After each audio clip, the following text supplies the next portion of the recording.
डुंगरीपाली bus stand ठारे doctor B R. Ambedkar 135तम जन्म जयंती पालन। सूचना अनुसार गतकाली राति 9टारू राति 12:15 पर्यंत सुवर्णपुर जिला डुंगरीपाली आंबेडकर स्मृति कमिटी पक्षर डुंगरीपाली बसस्टाण्ड स्थित SC/ST स्टल परिसर में भारत रत्न संविधान प्रणेता बाबा साहेब डाक्तर बी.आर. आंबेडकर 135तम जन्म जयंती महासमारोह पालित हो जाइछि। प्रथमे अतिथि माने आंबेडकर फोटोचित्र में पुष्पमाल्य अर्पण पूर्वक पूजार्चना करी सभा कार्य आरंभ करथिले। डुंगरीपाली आंबेडकर स्मृति कमिटीर आवाहक दीनबंधु सुना तत्वावधान अनुष्ठित सभारे लक्षेघर गंडा समाजर डुंगरीपाली ब्लॉक सभापति नितेई पाल सभा कार्य परिचालना करथिले।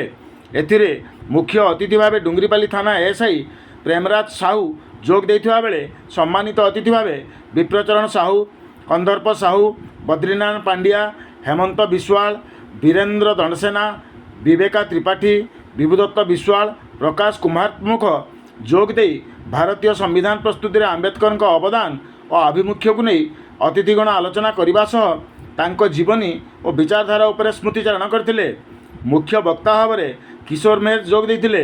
एही समारोह रे आखपाखर शह शह संख्यार महिला और पुरुष योगदान करथिबा बेले कार्यक्रम रे मातृशक्ति मानक पुष्पमाल्य दे संबर्धित कराइथिला एवं कार्यक्रम शेष में मनोरंजन सकाशे विभिन्न सांस्कृतिक कार्यक्रम अनुष्ठित होइतबा सूचना मिली।